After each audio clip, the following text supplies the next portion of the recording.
লাইলাতুল কদরের রাতে কিভাবে 2 রাকাত নামাজ পড়তে হয়, এই লাইলাতুল কদর রাতে কোন দোয়াটা পড়লে আল্লাহ তাআলা দোয়াটা কবুল করে, বিস্তারিত ভিডিওটা দেখে জেনে নিন। আজকে লাইলাতুল কদরের তৃতীয় রাত। এই রাতে আপনি যদি মাত্র 2 রাকাত নামাজ পড়তে পারেন, তাহলে টানা 83 বছর 2 রাকাত নামাজ নিয়মিত পড়লে যে সোয়াব হবে, সেই সোয়াবটা আল্লাহ তাআলা আপনাকে দিয়ে দেবে। কারণ আজকে 25শে রমাদান। আজকে আমরা জানবো লাইলাতুল কদরে নবীজি কোন দোয়াটা সবচেয়ে বেশি করতেন এবং কত রাকাত তিনি নামাজ পড়তেন এবং কিভাবে করে কোন সূরা দিয়ে নবীজি নামাজ পড়তেন, এর বিস্তারিত আমরা জানবো। যেহেতু আমি লাইলাতুল কদর নিয়ে সিরিজ আকারে প্রথম, দ্বিতীয়, আজকে তৃতীয়, তাহলে মনে রাখতে হবে নবীজি সাল্লাল্লাহু আলাইহি সাল্লাম সর্বপ্রথম এই রাতে একটা দোয়া বেশি পড়তেন।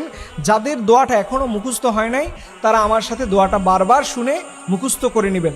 আপনারা বলবেন, আল্লাহুম্মা ইন্নাকা আফুন তুহিব্বুল আফওয়া ফাফু আন্নি।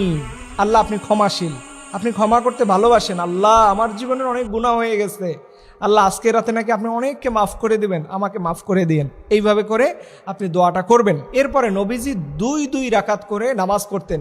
রাসূল সাল্লাল্লাহু আলাইহি সাল্লাম অনেক লম্বা সূরা দিয়ে নামাজ পড়তেন, বিশেষ করে সূরাতুল বাকারা, আল ইমরান, এই সূরাগুলো 200 আয়াতের অধিক হয়ে থাকে।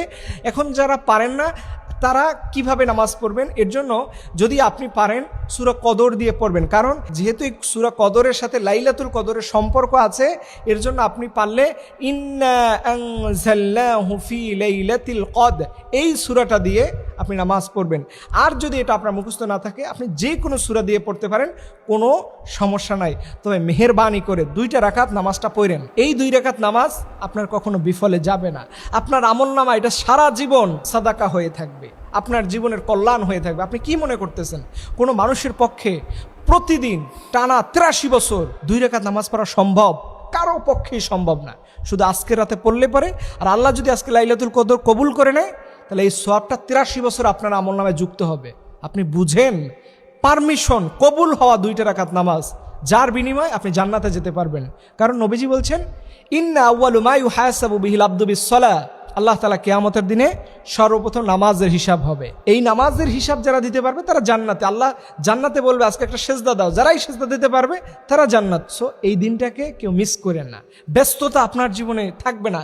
এই আজকেও মানুষ মারা যাচ্ছে, আপনি যদি মারা যান আপনার ব্যস্ততা শেষ, কিন্তু নামাজ আপনাকে পড়তে হবে। এর জন্য আসুন হৃদয় দিয়ে, হৃদয়ের মাধুলি মিশিয়ে আল্লাহর কাছে যেন আমরা কায়মানুবাকে ফরিয়াদ করি, রব্বুল আলামিন যেন আমাদেরকে বেশি বেশি আল্লাহ যেন আমাদের বেশি বেশি পরিমাণে এই লাইলাতুল কদরের আমলগুলো করা তৌফিক দান করে। সবল না আমিন। এরকম ইসলামিক ভিডিও নিজেও দেখার চেষ্টা করবেন, সবাইকে দেখার জন্য সুযোগ করে দিবেন শেয়ার করে। ইসলামিক ভিডিও শেয়ার করা অনেক সওয়াবের কাজ। আর যারা ইসলামিক ভিডিও প্রতিনিয়ত দেখতে চান, পেজটাকে ফলো দিয়ে পাশে থাকবেন।